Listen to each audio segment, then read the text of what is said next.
Hi guys, so I'm going to be presenting my health policy analysis. This is part two. So I chose to look at Bill A04309. So this bill is actually an amendment to a social services bill. The social services bill previously looked at personal care services for people with Alzheimer's and dementia. And in order to qualify for this bill, the person only had to require assistance for 2 or more ADLs or self-care skills to qualify for the Medicaid funded bill. So it is Medicaid funded. Bill 04309 is an amendment to that, like I mentioned before. So it widens the population that this bill can qualify people for. So it looks at including people with TBIs, developmental disabilities, cognitive impairments, blindness, and visual impairments. So I thought that was kind of an interesting spin on it because I think that all these people should qualify for these services. So by looking at this bill, it kind of widens that population so we can provide these services to more people. The main sponsor of this bill is Gottfried. He is of the Democratic Party, and all the co-sponsors are listed below that, and they are also part of the Democratic Party. So a little bit of history on the bill. So on February 1st of 2021, it was referred to the Health Committee, and it was passed unanimously with 26-0 votes, which is awesome. And then on February 24th, it got referred to the Ways and Means Committee. There, unfortunately, the session had ended before any more movement of this bill had occurred. So the bill is currently still in the Assembly, and there's no same as bill. So I chose to reach out to my Assemblyman, Brian Magtalo, to talk about why this bill hadn't moved anymore, anything he could tell me on it, and just overall advocate for his support in the bill. So I ended up meeting with Ryan Chard, who was his legislative aide, who's very helpful. We kind of talked through what the bill meant to me as being an occupational therapy student and how I think it could really help a lot of people. So possible obstacles that he kind of let me know about was a lack of knowledge surrounding the bill. So he had never heard of the bill, and he kind of informed me that he doesn't think that Brian Magtalo had heard of the bill either, because it is definitely a bill that he would be in support of.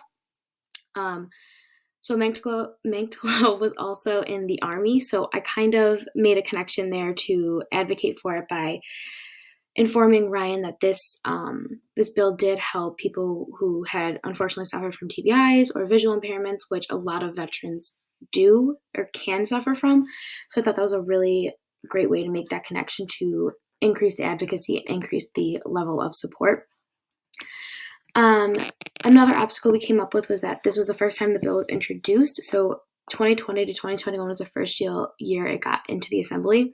So it hasn't really gained any traction when looking at other bills and talking to other people who have different bills.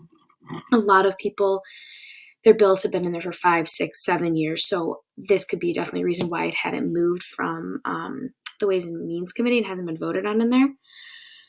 And so another part of the advocacy that I really was happy to hear was that Ryan was planning to reach out to Gottfried, the main sponsor of the bill, to find out kind of what happened at the Ways and Means Committee and why it hadn't moved forward. If it was just there was a lot of bills, or if they didn't have the support yet and they haven't voted on it, or what the issue may have been. So I haven't heard back, but he told me he was going to reach out to them, which is awesome.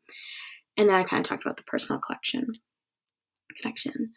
So Bill 04309 in occupational therapy. So the population that this bill focuses on is traumatic brain injuries, developmental disabilities, cognitive impairments, blindness, visual impairments, Alzheimer's, and dementia.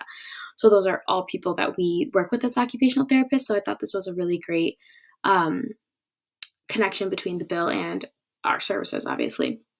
So I think that as an occupational therapist, if this bill does not become a law, I think that is something that we can educate our patients on advocating for and kind of being another step to this. So advocating for these services and how it can be helpful for them or helpful for their loved ones.